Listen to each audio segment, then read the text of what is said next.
Hey everyone, welcome to Talks of Thailand. My name is Jon. Today's story is about a man whose life came crashing down the moment he realised what was actually going on in his relationship. Don't forget to subscribe to the channel if you haven't already, give the video a like, and let's get in to today's story. I was always an eternal optimist, and for most of my life it really served me well.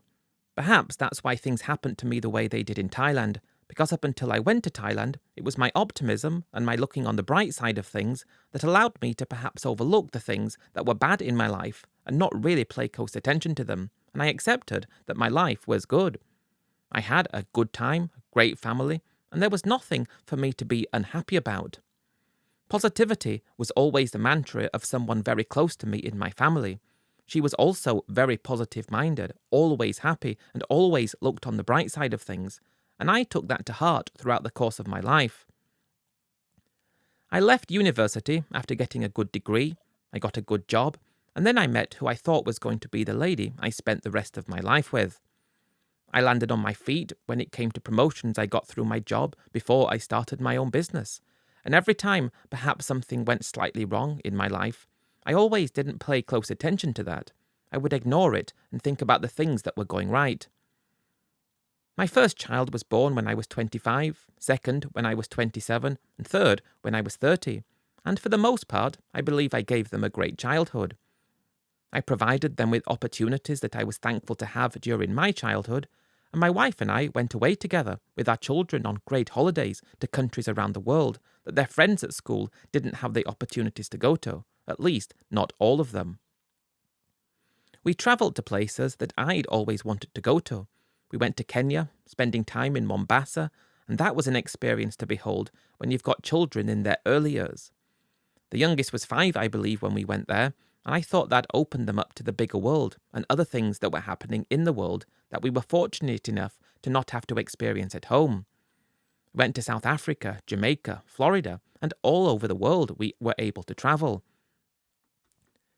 As I was approaching my 55th birthday, my wife was the same age as me, our youngest already well off into the world on her own, great degree from university, very proud of them, and all in, life was fantastic. I really thought life was fantastic, yet unfortunately, something happened which kind of made me take a step back and wonder where everything went wrong. Was it my fault? I don't think it was, though I might as well tell you exactly what happened. Where we lived was in a really nice 4-bedroom detached house on a great estate in a great part of the UK. I suppose one thing I can be thankful for today is that the place I come from in the UK, which, thanks to what happened to me in Thailand, I have to stay in, is not one of those places that you see people talking about that has been negatively changed by things from the outside. It's a great place, it's a nice place, it's friendly, it's safe, it's kind, so I suppose I've got that going for me. We were living in this great 4-bedroom detached house. We went away together at the weekends, went on holiday with our children to places, and they themselves were starting their own families, and I thought life couldn't get any better. Until I found out that my wife perhaps got a little bit bored somehow. I have no idea, though she decided to get involved with this really slimy individual, a landlord of a pub not too far away, decided to get involved with him. I come home one day. Not only has she got involved with him, she thought it appropriate for him to be in our house, in our room.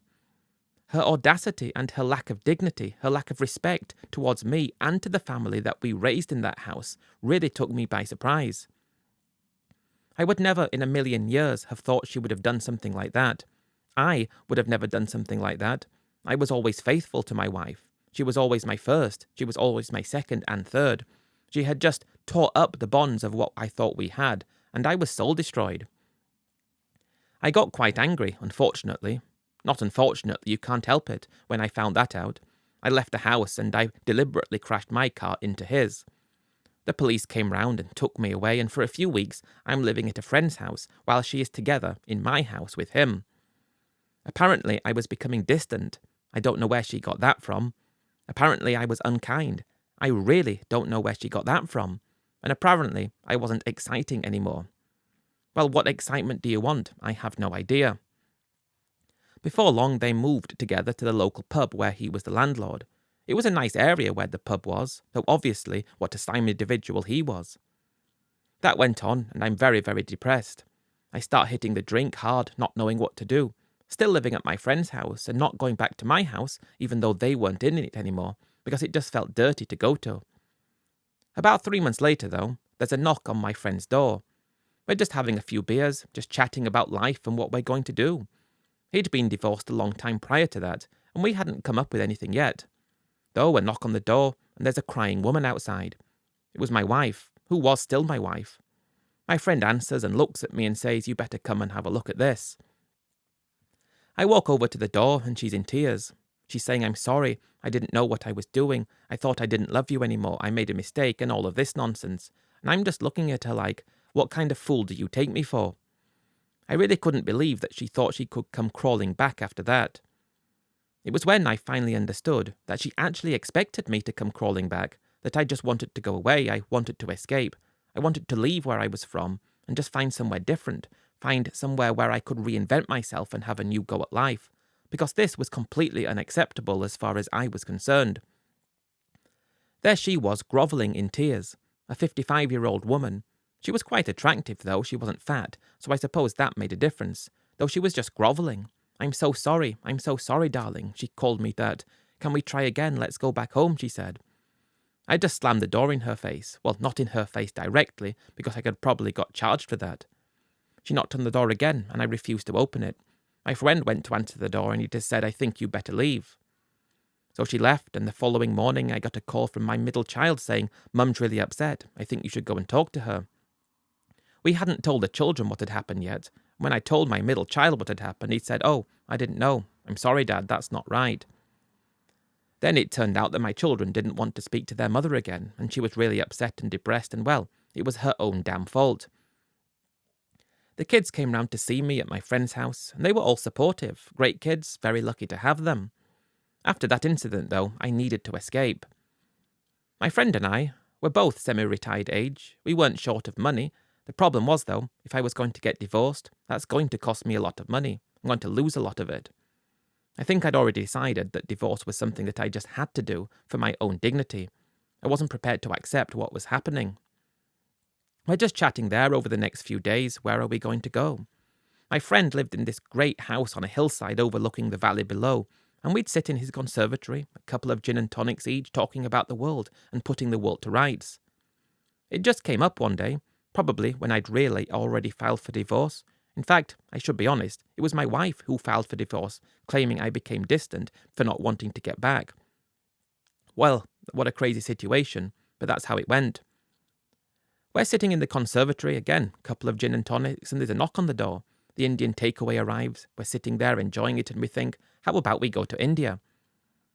My friend came from a family who were British, though they were originally from, well, not India as such. They weren't Indian people, they were British people, back when India was part of the empire, and he had a connection to India. We thought to ourselves, perhaps we should go there. Let's go to India. Let's go to a place called Uttakamund, which was very British, a very British hillside retreat. Let's go there, have a look, and have a few drinks in the old colonial places there. We always harked back to and remembered those kinds of places. We put that in motion, and 2 weeks later we're flying to India for an escape, where I think we were both trying to come to terms and come to the fact that we both needed a new life and both needed something different to do. Even after the divorce, we probably had enough money to live. He'd been divorced a while ago. He was loaded, by the way, so he was just living, really. I wasn't loaded. I could have kept on my retirement and continued with my wife, but I wasn't about to do that. I'd been to India before, but never to Uttakamund.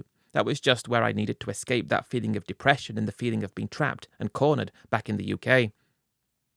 It was an experience where I started to regain my optimism. Okay, you've had some bad things happen to you, though that's opened up more possibilities. It's opened up the ability to be able to do something different, to live a new life, to have new experiences, and have a new adventure. I think it was that trip to India where we did go to Uttakamund, also known as Ooty, went to the club, the British club, and he was actually a member of it. My friend was. He'd been multiple times. I hadn't found out until we went that he said he actually owned a property there. As I said, he had something called a person of Indian origin, although he was fully British through and through, proper British, if that makes sense. Found out he was going to live there, and although I didn't have the same connection to India that he had, I was a brand new person understanding that, okay, we've from a nice part in the UK, I'm probably going to be able to, after the divorce, buy an okay house and perhaps continue making a little bit of money. I'd always worked for myself since I'd left my first job, and perhaps after that, just live a great life, but a basic life. That changed though. I thought I would go back home, I would wait for the divorce to finalise, and I would put my affairs in order, and I would look further afield and go for an adventure. That's what I was planning. It was that time I spent together with my friend in India that gave me this realisation that every negative thing that happens, if you twist it around and regain that optimism that you always clung to and always cherished, then you could do something different. Look on the bright side again.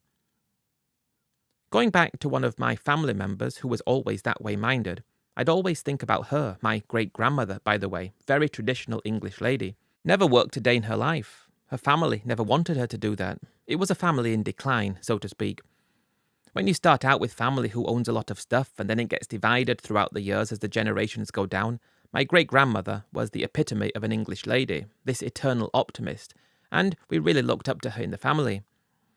She was long gone by this point, but anyway, I keep talking about this because I'm just reliving my life in a way. When I returned back home, my friend actually decided to stay on in India. Wasn't expecting that, though he allowed me to go and stay in his house when the divorce was being finalised. The thought of going back to my house, which still hadn't been sold, was just an awful thought to have. I wasn't going to go back there based on what my wife, my still wife because the divorce hadn't gone through, had done. I still can't work out that, even to this day. She not only cheated on me, she cheated on me in my own house, in my own bedroom that we shared together, and thought it was okay to call the police when I crashed into the guy's car because he was a slimy guy. She regrets it, so I suppose at least I can hold that to her. I'm staying in his house and I'm looking at places to travel to. I suppose I should tell you what year this was because that might make a difference. This was 2011, quite a while ago, and the divorce eventually came through, a few months later. The house was sold and it was the start of 2012 when I had about 350 grand after the divorce. First thing, I bought a small house in my area, spent £150,000 on that. It was a small 3-bedroom terrace, but in a fantastic part of town. It was walking distance to all the nice places that I used to like to go to, but one of the negatives about where I'm from is it's actually become quite touristy. It wasn't touristy, it was a small little market town, and now it's very touristy, with people coming from all over the country. Negatives, it's very busy. Positives, my property's gone up in value, so that's one thing I hold on to. I suppose it's not really anything to hold on to, given what happened. After that, I've done lots of research and I decided I was going to go to Hong Kong first. I spent a bit of time in Hong Kong in the past when I was working for my business. Spent a lot of time in China as well. I travelled to the Far East and I purchased things to sell back in the UK. Back then it was possible to do that by having to actually go there in person. Now every man and his dog can go online and not have that drive, not have that adventurousness about them. You just go online, find something, and that's it. But it's not the same.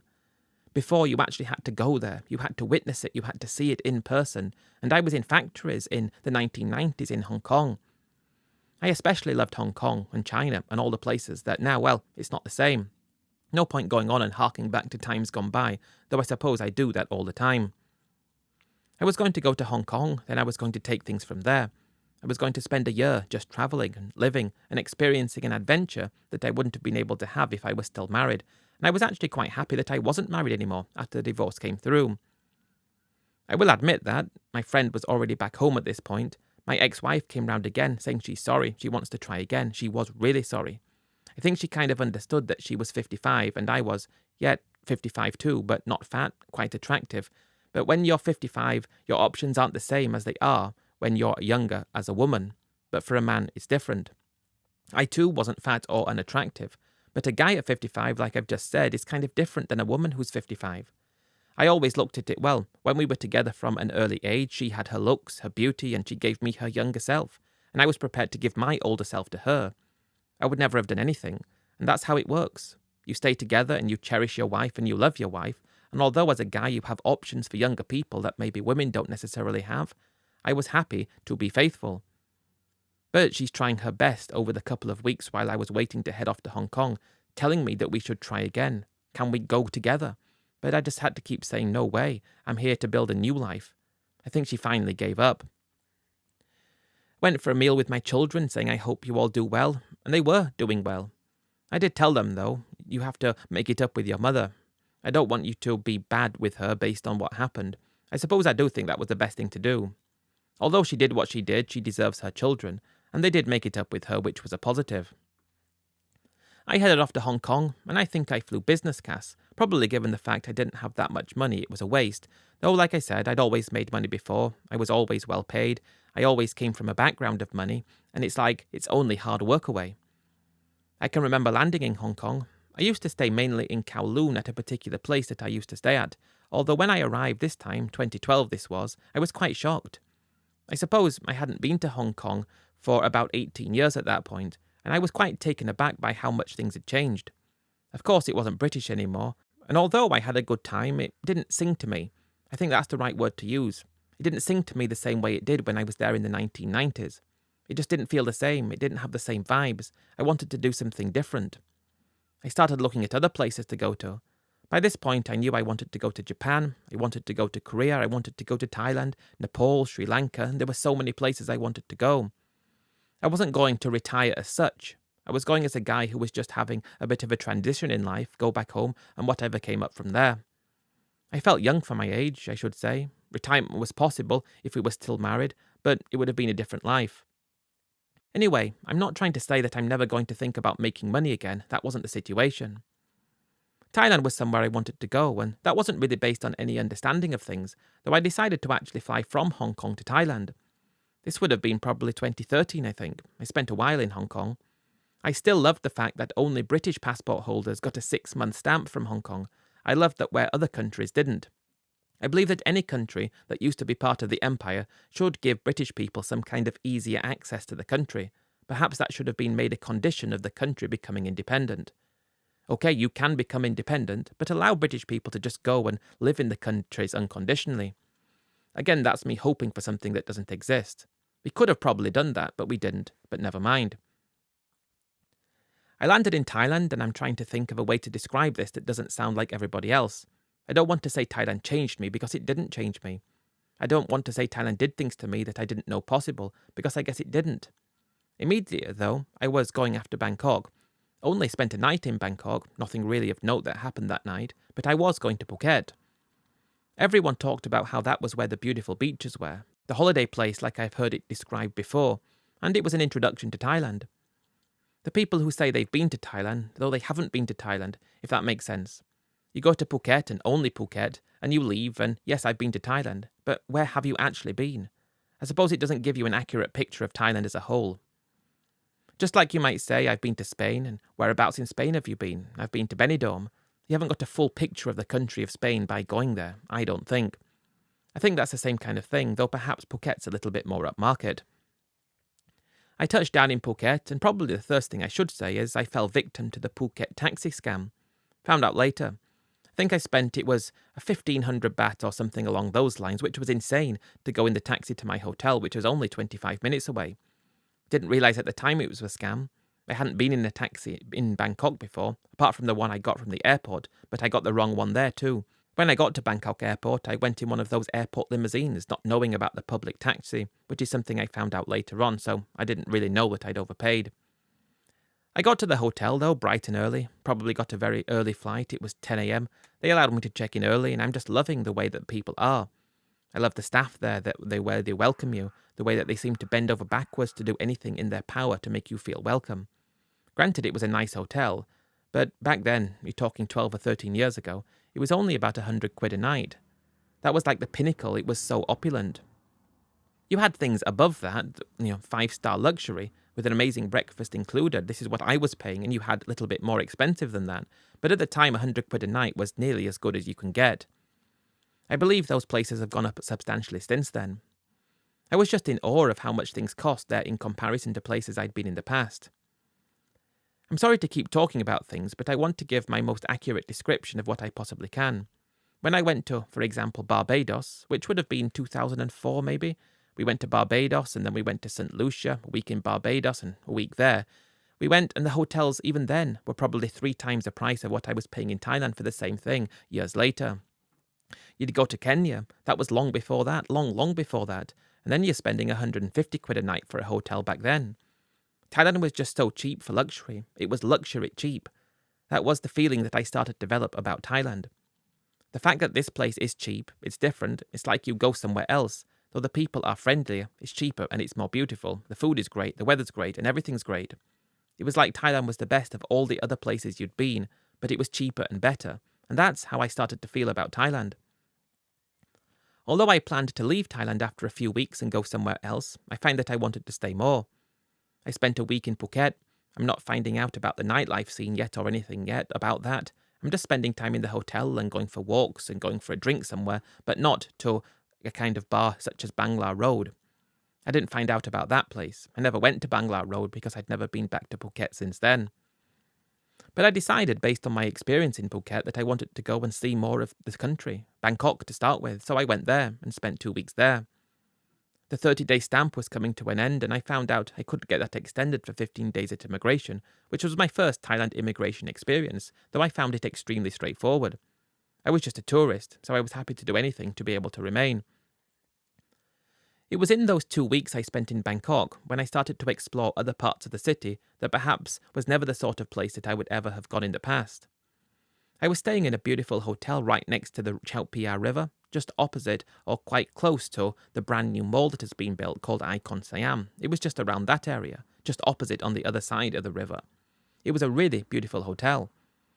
I was interested in the historic side of things, given I was interested in historic Hong Kong, Asia as a whole, and back to India where my friend was from, Uttarakhand and places like that, places that Britain had some kind of say in. Although Thailand was staunchly independent and never colonised, I really loved spending time around Yarawat, which was Chinatown. I loved looking at the little back alleys and walking down them, looking at the shops that must have been there for generations, owned by the same generation of family, and you would see the incense burning and the little red lanterns, and it really appealed to me. It kind of felt similar to Hong Kong in a way, but different and a bit similar. I was, actually, one evening. I'd gone for some food in Chinatown, amazing grilled prawns on the side of the street, and I was enjoying myself. I decided to just go for a longer walk. I was loving just walking around and looking at things that I'd never seen before, and everywhere you'd turn, something would excite you, would fill you with this sense of wonder at what was available around you. I walked, which would have been in the direction back to my hotel, and we came to a little intersection where that big white building with a gold dome on top was situated. I believe that's where they filmed the Hangover 2 movie, right at the top of that building, and my hotel was pretty close to there, but I didn't want to go back. We were only early evening, I can't remember the time, but I turned left up there and see where it took me. Again, you have to really understand, and I'm not lying when I'm saying this, because it's not going to change anything anyway, though I didn't really know much about the nightlife scene. I knew it existed, but it didn't really interest me. I thought it was hidden. I thought it was away from things. I didn't know anything about it. I turned left and continued walking. Up there, we see this little Indian shrine on the right, which was really beautiful. I can't remember what that's called, though you could probably know where I mean. I think it's Ceylon Road. We continue walking, or I, because I wasn't with anyone. There's another huge intersection where the SkyTrain curls around. I can't remember the station name either, though the one after that is Ceylon. So if you think of that intersection, if you know Bangkok, where the SkyTrain comes as if you're coming from Siam Paragon, and it comes and it does like a 90-degree bend and goes that way, I headed up. Of course, if you know Bangkok, you know where I'm going to be headed to, but I didn't know at the time. On the left, there's this big hospital. I can't remember what that's called either. The hospital on the left, and a little bit further forward, you start seeing some lights in the distance. A little place to get Mexican food on the left, a blue sign. Again, what's that called? My memory fails me. But it's there when you start getting accosted on the street. Guys showing you pictures, asking if you want a massage, and those little cards that they give you. Really old guys giving you these cards, bad English, but it's as if they only know a little bit of English, and the words they know are the ones such as massage and you want massage, and no, I don't want a massage. Unknowingly, and again hand on heart, honestly unknowingly, I happened across Pat Pong, and it was as if something was just drawing me to it to have a look. It was, that instance when you probably could say that my world changed. The little bar I went in first was next to Foodland. I don't know if that's still there, I have no idea. They had Foodland, and right next to it was a bar, which was on the corner of the same side of the road. And I just walked in first, sat down, and I couldn't believe what I'd seen. It wasn't like I thought it would be something like that. It wasn't like it was seedy, it wasn't like it was run down, it wasn't like it was a dodgy part of town. It wasn't like it was hidden or something that only the dodgy guys would know. It was like in plain sight. It was just there. Before I walked in, there was a family, literally a proper family, just coming out of Foodland, and there were girls outside this place, which I suppose attracted me to walk in, but yeah, there was a family there. It was like right next to it. It wasn't hidden. I think that's what appealed to me, because it was like it was an acceptable and normal and appreciated part of Bangkok. Although I had a few drinks in there and went in a few more bars that night, it was from there that I started to really explore that side of Bangkok and fall in love with that side of Bangkok. It was crazy, really, how amazing and how exciting it was. Then you start spending time with girls that are the most beautiful girls you've ever seen, girls that looked at you like you were a saviour. I'm not talking about saviour complex, though it was like they really appreciated you. They were friendly, they were kind, they weren't high on drugs, they weren't standing on the street, hidden in the shadows, they weren't anything like that. They were just normal girls who were working at those places, and everything was so cheap, and it wasn't like you were even paying money because it was so cheap. I think that's the thing which many people don't understand. If you're paying for a night out in Bangkok, and I will say for everything, you can determine what everything means, though for everything, I mean everything. If that's costing you, not including the hotel, less than you would go out for a really nice meal for back at home in the UK, everything in Thailand is costing you less than one meal. Surely it's not like you're actually paying for it. That was my justification. That was my belief at the time. Okay, this is this and this is that, but this is Bangkok and it's okay. Again, I don't want to say exactly what I'm talking about, though you can probably read between the lines. If that's costing me less than I go out for a meal in England, a nice meal, yes, I might not be paying for it. It didn't feel like I'm paying for it. It really didn't. I think that was my justification for scrapping all my plans to go anywhere else, and nip quickly to Laos and back in again. First border run. Easier to do border runs back then. I came back and I started really diving in at the deep end in the Bangkok nightlife. Soy Cowboy, Nana Plaza, Soy 4, Soy 7, Soy 8. Even then, not much today, Soy 8. Soy 22, the massage places around Ratchada, the little karaoke places. Not the ones that were there to scam foreigners, the ones that you'd see Thai people going into on the outskirts of the city. You go inside and I was experiencing it all and I was loving it all. While I was spending a lot of money, again justifying that I'm only going out like I'm eating every day for a meal in England, this I'm getting everything, so I'm justifying the expense. I suppose that was when I was getting very carried away. I was living every day like it was my last. I was living every day in a way like I couldn't not live it the way I was living it, because it was so fun and exhilarating. It was so exciting. I will admit though, like I said, I got carried away. Did another border run, and I'm taking stock of the situation. Bear in mind, I'm not drinking excessively at this point. I'd always liked to drink, though I was never so drunk that I didn't know what I was doing. The money was on the exciting times you're having with the girl. You might spend a bit of time with the girl and you'd go down to the beach with her and just hang out and just be in awe of the fact that you're sat on a beach next to this beautiful girl who you're having such a good time with. I never, at least yet, fell in love with a girl. I never felt like I wanted to settle down with a girl or be with a girl long term. Although probably, after another border run, it was time for me to just go back home. I wanted to get out of that feeling to see if it was a feeling that I wanted to enjoy more of. Returning back home, it was a very big shock on the senses. People say reverse culture shock. I mean, I wouldn't say that because I hadn't been away for that long. Going back home, it was what really allowed me to take stock on my life and decide where I wanted to go from there, the things I wanted to do from there, what would be possible. I hadn't rented out my house yet, it was just sat empty, and I was sat there after I'd been back for a few weeks, went to see my friend, told him about Thailand, and well, I want to go too, kind of thing. That's what he said. My friend said he was in the process of moving to India, but it was his desire to go that made me sort of move forward with my idea to go again. I wasn't going to go again until I could actually move there. I spent a lot of money, probably way too much money, but I had my house which I could rent out and maybe had another £150,000 on top. I was thinking, given the fact that I'd always worked before, I could find something in Thailand that I would be able to export back to the UK. I had a friend who still ran an import-export business. I could do that, send things to him and share the money. That was the idea I had for work. In the meantime, I just wanted to go back and enjoy myself because I wanted to see it again. I had to. I told my children and they were happy I was happy. They were telling me stories about how mum's really upset and mum misses you and mum wants to say she's sorry, and I wasn't having any of it. After you experience Thailand, although I would never have gone back to my wife anyway, given what she'd done, my ex-wife, the thought of doing that after Thailand was even further away. It just wasn't going to happen. Probably a month after I'd got back, which was going to be longer, though my friend wanted to go before going back to India.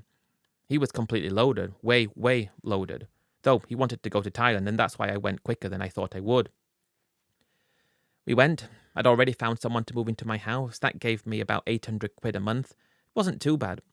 Again, 150 grand in cash, and we flew to Bangkok together. I hadn't got any visa yet, though that was something I was going to think about later, to see if I had the same excitement as I did the first time. Would it be somewhere I could see myself spending longer or even living? Let's try and make a little bit of money too. Live, settle down, don't go crazy, and just enjoy yourself. In moderation. My friend really liked Thailand as well. We spent 2 weeks together in Bangkok, and then he left for India, saying he's going to come back soon, and I decided I wanted to find somewhere to live, and I needed to stay there. I'd found an agent who could help me get the retirement visa. I believe I got it in-country, or I can't remember if I left it to get it out of the country and extended it in the country, but I found an agent to do that, and I'm living probably in holiday mode for 3 to 4 months. I found somewhere to live, I'm going out, my retirement visa comes, and I think once I had that visa, it was the visa itself that changed me from thinking I'm here as a tourist on holiday, and now I'm an expat, so I don't need to go crazy, because I'm going to be here all the time. I started looking into things to export back, and to be honest, I found something quite quickly and I landed on my feet. I found factories that made silver jewellery, walked past many of them around Chinatown, and I found this situation where I could get things made and my friend's company could take them and help sell them. I started doing that. It wasn't a proper legitimate business in the sense I had a work permit or anything, but I started making, after I'd been there for about 6 months, maybe 500 quid a week. Not a lot of money. I mean, it was good, but not the sorts of money I'd made in the past. But I'm working quite hard, I'm touring around factories, I'm getting different things designed, we're sending it back and my friend was selling it, and it was doing okay. It was probably a year of me being in Thailand, going out weekly, twice a week maybe, and living it up. You probably know what's coming. I met this girl who I just didn't want to have something casual with. I started casual. She was 31 years old, which I thought was probably too young for me. Even still, again, it didn't feel like that in Thailand. Looking back though Thailand felt like that was a reasonable age gap. She had really long black hair. I mean, black is something you'd expect, though it was really long, like nearly down to her legs. She was really slim, quite elegant in a way. I know I'll have to admit I met her in a bar, though I actually met her in a bar when I was doing a bit of a tour around the country, again looking for suppliers, and I found out that Bangkok was the best place for that. I actually met her in a place called Khon Kaen, which is in the eastern part of Thailand, the northeast. I was just there, walked into this bar, very quiet in comparison to Bangkok, very quiet in comparison to the other places I'd been.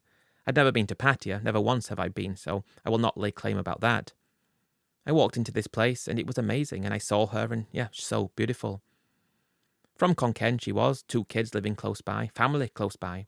My main interest was, why are you working in Khon Kaen? If this is what you're doing, surely you could do better in Bangkok or Pattaya. She said though she didn't like those places. She said she went to Bangkok before, but it was too busy and too much. Where she was just easy and nice, and also her family was close by. I really think I resonated with the fact, given the fact I was very family orientated when I had my family.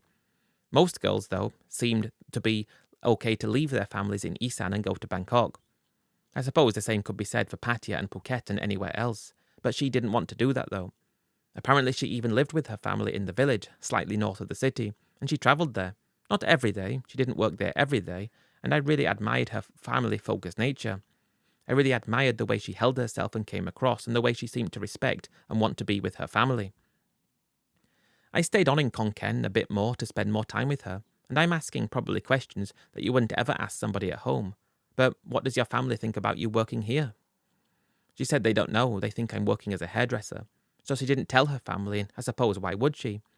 She said she was a hairdresser and she does that sometimes, though she's just here to try to make a bit of extra money. She was very forward about that, though she had always said, from the first day I met her, that she was always hoping to meet someone from a different country. I think she probably said that more than once, the very old tale of Thai man no good, Thai man spend money, Thai man drinking, the kind of thing that you always hear from a Thai girl in a bar. Thai man no good. I like foreign man, I don't like Thai man. Perhaps what she was actually referring to was she doesn't like Thai men from her own socio-economic background, and Thai men from a higher up socio-economic background wouldn't be interested in her. I think that was probably what she meant. Although she couldn't have articulated that in English, and because I couldn't speak Thai, it's just Thai man no good. But not all Thai man, just a Thai man available to you. The Thai man no good was a Thai man who left you with 2 kids, who, wherever he was, had disappeared. But I was really enjoying spending time with her. I think I'd been in Khon Kaen for a week and I needed to go back to Bangkok. I had to go and see some suppliers and ship some things across, and I actually asked her, would you want to come to Bangkok with me? You said you don't like it, I know, but you could come and be with me for a little bit of time and come with me and see how we get on. She jumped all over it. She said she'd love to. She said that she hadn't been for a long time, so maybe she'll go and see what it's like, and maybe she might like it. The following day, we drove to Bangkok. I'd already got myself a Hilux pickup truck, a Toyota Hilux. It was a top model. I bought that. Probably shouldn't have bought that. That I was doing a lot of travelling around, and I hated public transport with a passion. Would never use public transport, I'd rather walk. I think she was quite impressed by the fact that I had a car, because when we were, due to set off, we'd woken up that morning, she'd already got her stuff the previous day from her family's house, and probably told them a lie as to what she was doing, and she said, let's go to the bus station. I said no, I hadn't even told I had a car. I just said we can drive. She said, oh, you have car, and she was really surprised. Yeah, I have a car, it's normal. Perhaps where I'm from in England, having a car isn't considered a luxury item, it's just something you have. She was really impressed though. When she saw the car, she says, wow, beautiful, and I just thought it was a car. But we drive to Bangkok, and it was during that drive, I think, when the feeling went from, this is amazing, I like her, and I want to spend more time with her, to thinking this could be what I could do for the rest of my life. This is really fun travelling with her. The way she would just sit in the passenger seat, and she'd fall asleep almost immediately, because I tired in car, she would say. Though, when you'd talk, she'd wake up, and we'd have fun conversations, and we'd stopped halfway down to have something to eat. Very Thai-style place, a bowl of tom yam, and I was just enjoying being with her. Sticky rice as well, and everything. We get to Bangkok, and she's saying, nice place you live. He was only paying 15,000 baht a month for that place. Again, I don't think you could get something like that today. I mean, you couldn't. She just seemed to look at everything, the place I was living, the car I had, and looking back, I can obviously see that she was perhaps thinking I had money, and she became more enthused and more excitable, and more looking at me like I could be someone that she wants to spend time with. I don't know what it was, though that's not really very important now. When we got to Bangkok, it was just something that was meant to be a week of her being with me, and perhaps I'll give her the money for the plane ticket home, or bus ticket home, or drive her home. But as that day was approaching, she said she didn't want to go back. She said she was happy with me. I was happy with her, and then I introduced her to the business I was doing, and it was a great time. Before I know it, I've got my second retirement extension on the visa, and life's passed by, and we are now a couple. An actual couple. Together all the time. She hasn't been back to see her family once, although she spoke to them regularly. She just said that she wants to go back for me to see them, though we can't see the family until we're married. Apparently it was something to do with tradition and the culture. We can't see the family until we're married. She said she wouldn't want to get married too soon, she'd want to get more serious with me. I thought we were already serious at this point, and we were. It was after I got that extension when I thought that she was definitely the one, and I asked her to get married. I wanted to get married. She seemed to want to get married, and I believed it was not only bringing me closer to her, bringing what we had to be something more real, but it was also bringing me closer to Thailand and this country that I kind of landed on my feet in, because I was still making okay money, probably still 500 quid a week on average, sometimes more, sometimes less. Life was great, it really was, because I still had the 150 grand savings. I was still renting out my house, that was 800 quid a month, and back then it was a great amount of money to live in Thailand. We went back up to Khon Kaen for my first time to see her family. We drove up, though this time we didn't stop in the city, we went straight to the family's house in the village. And although I'd driven through rural Thailand countless times before, I stopped off at little roadside places and been to a shop and got a drink, and on the odd occasion where you'd get those whiskey bottles full of fuel and fill the car, because there was no petrol station close by. Quite difficult to find diesel like that, though luckily I happened across that once. This place was, in a way, reminded me of where I was from at home. It kind of made me think of what where I was from would have been like about 100 years ago, yet colder, and with better built houses, though the same kind of vibes where, however long ago, 150 years ago, people from where I was from, they didn't go places, they didn't know more than their local area, they didn't go to the big city for many things, they just lived a very insular life. That's how people seemed to be living in the village. Of course you had people that left like her and other people, though the people who were older and some of the younger people, they were very insular. It was like that was their world, that was their everything, and that was all they knew. That really appealed to me. Unfortunately, and a huge unfortunately that has to be said, because it really appealed to me. We spent about 2 weeks in the village, very uncomfortable, though I was up for anything and any challenge. Spent 2 weeks in the village, went through the marriage ceremony, went through everything, little rituals and all the festivities that they needed to do, and I was feeling so drawn to the place where she was from. When she said how much she likes it, and at this point I knew the rules in terms of land ownership, property ownership and everything, when she said she liked it, I sort of said to her, well, I like it too, and I can't describe it. I told her about how it felt like where I was from, how that would have been like a long time ago. I told her how it made me feel and how it made me feel relaxed. It made me feel like I didn't want to work anymore. I didn't want to continue grinding away. I looked at what I had and perhaps we could live here. I'll stop doing the business because it would be too difficult to go to Bangkok all the time. I could stop doing that. Maybe we could have a couple of pigs, a few cows, and I thought even a few sheep.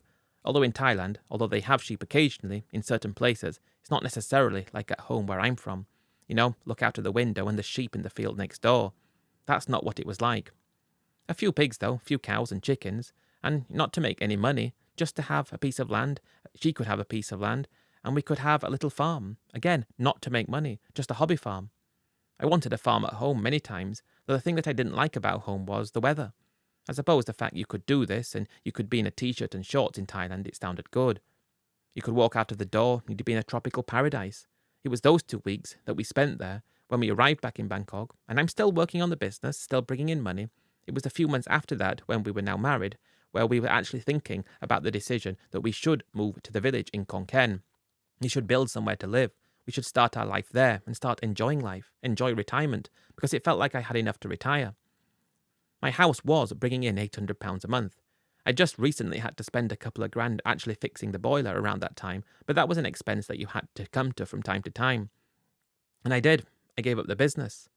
My friend was also actually quite relieved because he was wanting to retire too, so it was okay, and it worked well. I gave up the condo, moved to start with to a rented place in Khon Kaen City, and we began the process of so many guys seem to do. We began the process of building quite a substantial house in the village. We'd already found some land, and that was already in her name, and I always considered myself ultra cautious when it came to things like that. I'd got the land deeds translated when it went into her name. They were translated, and the name was hers. It matched up to the one on the ID. It was hers. I was advised I could get a lease, and this is something I always think about. If I got a lease and what happened, would I have wanted to live there? Well, no, I wouldn't. I wouldn't have wanted to live in her village, surrounded by her family. The village she grew up in. I wouldn't. A lease wouldn't have helped anyway. I suppose that's probably subconsciously why I didn't go for the lease. After a number of months of living in the rented place, we got the house up and running in terms of the construction, and we had this piece of land about 3 rai of size. If you don't know what rai is, it's a Thai metric for measuring land. I always thought that was amusing. Why is it only Thailand that has strange ways to measure land? It's not an acre or a hectare, no, it has to be a rai. Anyway, it was 3 rai of land, and it was just enough for us to have the house and have this little hobby farm that we wanted.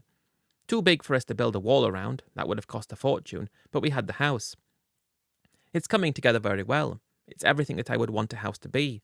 It reminded me of the house I had with my ex-wife, same kind of size, although one thing about Thai houses that always kind of made me scratch my head was you'd walk through the door, the front door, and you'd be in the living room, or the back door and you'd be in the kitchen. There was no hallway in the houses. I guess that's just something that's different. Before long it was built, including the land, it was about £75,000, which left me with £75,000 more.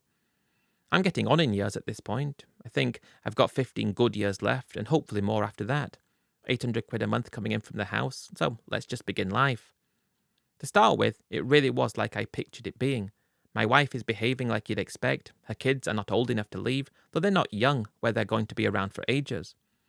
It was probably 3 months after moving in when I was awoken one morning, very early on, by this strange, like melodic hum, this strange chant that I couldn't work out what it was. I looked out of the window when we were right next to some rice fields. There was nothing there. Looked out of the window on the other side. Nothing there. I walked onto the balcony, and there's nothing in that direction. Our bedroom was on. We had windows on 3 sides, including the balcony, so I thought I'll walk downstairs. As soon as I opened the door, the chant was noticeably louder, and I walked downstairs, and there are, can't remember how many, 5 or 6 months clad in head to toe in orange, and they were there, as was my wife, her children, her parents, and some other people, and they were bowing down. They had their hands together in the Y symbol, and the monks were chanting, and I'm looking like, this is interesting, and this must be cultural. The monk takes this stick or something and dips it in water and starts splashing it onto my wife and her family, and again, cultural. Nobody was saying anything, though. Then there was water landing on the TV, and I'm thinking, that's electric, what are you doing? They keep splashing it, and the TV's behind them, and it's getting wetter. I'm not going to say anything, because that would have upset people, and I can't say anything, but it really made me feel a bit displeased. I think that would be the best way to put it. Quite annoyed, really. I just sort of sat on the steps and waited. Everyone's looking at the monks, it's like they don't even know I'm there. Probably 15 minutes later, when this humming and chanting stopped. Everyone gets up, everyone looks like they're pleased with themselves, like something amazing has happened. It was that little event which, innocent in and of itself, I'd seen similar things when we're getting married, but you know, marriage, you've got cultural traditions, you've got similar ones in the UK. Well, not similar, but different ones in the UK. But it was that little event with the monks being there. Then the monks got up, and on the front door, or just above the front door, painted this actual strange white chalk thing all over the top of the front door, and it was kind of made this symbol above it, kind of dots and a line thing, like a triangular shape, something underneath it. I thought it was basically petty vandalism, but it wasn't. Again, I didn't say anything because I'm not that sort of person. I thought I'll talk about my wife with this later. Eventually, they stand up though, and they see me, and I say hello to the family. They're all okay, and the monks are hanging around. The family leaves, and my wife walks over to me and said, "Can I have 5,000 baht?" She did ask for money occasionally, and I would give it to her occasionally. Though, can I have 5,000 baht? What for? Oh, I need to give monk. Why do you need to give monk? House lucky we not have problem with house. What's that on the door? And why is the TV wet? Now house lucky no problem. That was the first little indication that I had. Not that I'd bitten off more than I could chew, but that I'd entered a world that I didn't fully understand. While it was just a quaint little thing that happened, here's 5,000 baht, okay, here, take it, it was the fact that she seemed to hold, and I hadn't seen this about her before, she seemed to hold what she had in such firm belief that we needed to do this. She said now sometimes family can stay because house lucky. And it was. She was saying this with such conviction and such an understanding that what she was saying wasn't complete lunacy. I suppose you could say it was bollocks, at least that's how I thought it was. I'd seen the way she looked, the first time the way I'd seen her like this, the way she acted. It was like in Bangkok she was one thing. In the car she was the same as in Bangkok. Anywhere we were she was the same. I'd seen that side of her. But now, in the village, she was Thai, fully Thai, village Thai, a side of her I hadn't seen before. The problem from there was I couldn't unsee the things she started to do. Little things that I didn't see in her before. And while it's not causing much of a problem, as the next months are going by, it's me having to come to terms with the fact that on the surface, the village was everything I'd wanted it to be. I didn't necessarily mind too much about the occasional noise from the temple or the occasional fire someone started. I didn't mind that kind of stuff like some guy seemed to mind, but I minded what she became.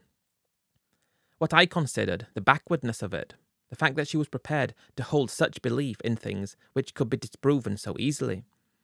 Again, I suppose it goes back to religion, and although I was brought up Christian, Church of England, and I still hold some kind of belief somewhere, I will always put reason and sense first at every angle.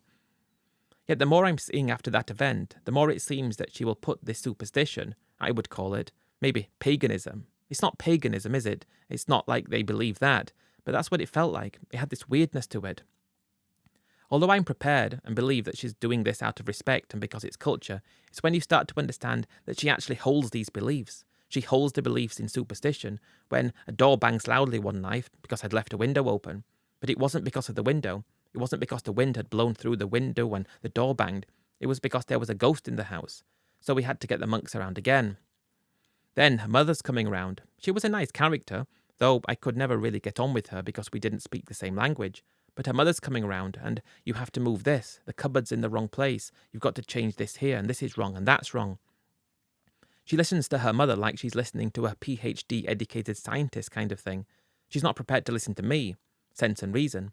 She's listening to her mother, who has never left the village, perhaps maybe has, twice in her life.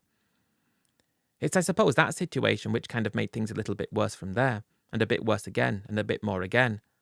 Although things hadn't happened too quickly, I suppose I should say that my money is going down quite a lot, and I haven't mentioned it yet because I suppose I tried to avoid saying it.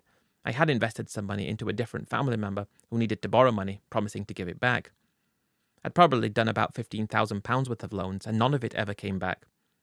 After the delays of being paid back had happened, you've been told 3 times you're going to get it on this day, but we don't. A month later, no. 2 months later, no. 3 months later, no.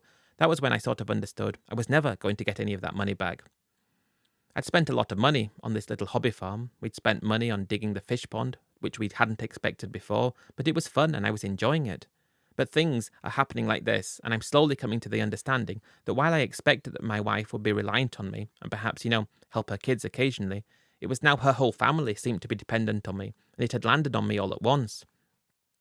It had hit me in a way that I wasn't expecting. When probably, after I'd been living there for 2 years, maybe a bit longer, my money has rapidly gone away, and at the back of my mind it's, okay, I've got £800 a month to live on from the rental of the house, and it's enough to live. I'm just trying to keep the peace though, subconsciously not knowing I am. When I pushed back, when she came saying something about this tractor that they needed that was quite expensive, and I said no, she's saying, well, what can I tell my father? I told him he can have tractor, and I said no. I said, why did you tell him that? She said, you my husband, we family. It was like that was the biggest thing that hit me, the fact that she expected me to buy a tractor for her father. I had been, week before, I had helped out with money and done things thinking that it was a one-off, thinking it was just me being kind, not knowing that she actually expected that from me. A one-off act of kindness, or an act of kindness a few times, was one thing that I was happy with. But the fact that I was literally expected by her to give money to her family on request, it hit me like a ton of bricks. It hit me harder than anything had hit me before. That what I had with her wasn't anything like I thought we had. What I had with her was what I felt, a loving relationship, where I can help from time to time, and I'm not going to get paid back. I understood that, and she puts me first. That's what I thought it was. But it changed immediately to what I have with her isn't real, and she's using me as something to benefit her family. If I can't benefit her family, then she's not prepared to be who I thought she was. It was so sudden, this realization, just based on her actions, and although she was trying to hide it, although she was trying to be okay, you could just tell she was very bad at acting, and her demeanour, her everything changed. I say I probably lasted maybe 6 months, though it was an awful 6 months after that, and maybe just coming to terms with what I'd done. I can't remember how much money I had left, though I had my visa money, and I had a little bit again, but not a lot. I'd just blown through so much money, believing I was in a loving relationship, and I was helping out of the goodness of my heart. But it wasn't a loving relationship. I was helping out, but it wasn't help. It was expected. It was an expected condition to be her husband. It was awful. She didn't want to get divorced. She kept saying, well, that's not what I meant. I'm sorry. She'd done that 3 times, though, and every time after things had settled down, come good again, it would be, we need this and we need that. I would say, what happened to the conversations we had? What happened to what we agreed? She said, this is different. Every time it was different, though it was never different. It was the collapsing of my whole life for a second time. I spent a lot of money, no business prospects, and I left and went to Bangkok. I wanted to get a divorce, though she refused, and she wasn't able to go to England, so I decided I was going to try and get back on my feet with the business in Bangkok, which was probably the biggest mistake because I didn't have a contact in the UK. I thought I could work it out myself. I spent about 6 months in Bangkok, and during those 6 months, she tried her level best to get me to change my mind. She came to Bangkok, and she's being everything you'd think someone like that would be to try to get you back, and she'd go back to the village in tears and try again, and I'm trying the business, and well, I basically ran out of money. Everything went, including the visa money, in probably 6 months. Me trying to do the business and failing for the first time I'd failed in my life, and she'd arrived the day before. I let her stay, though there was not much money left. She said, you can come home, and I said, I've only got £800 a month, I can't give you any money, I can't give anything to your family, I can pay for us to live again and that's it.